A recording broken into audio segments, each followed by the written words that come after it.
Hoy domingo 25 de agosto voy a cosechar miel de este cajoncito de Melipona eburnia, la cual tiene 5 pisos.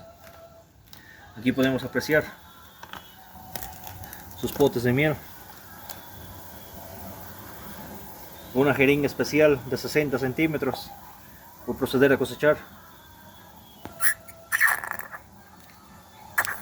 Miel totalmente madura.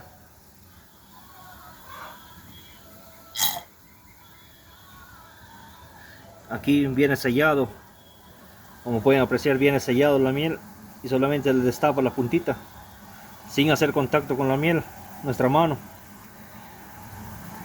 y se absorbe con una jeringa que compramos en la veterinaria nueva, sin uso. Si se puede apreciar, aquí otro.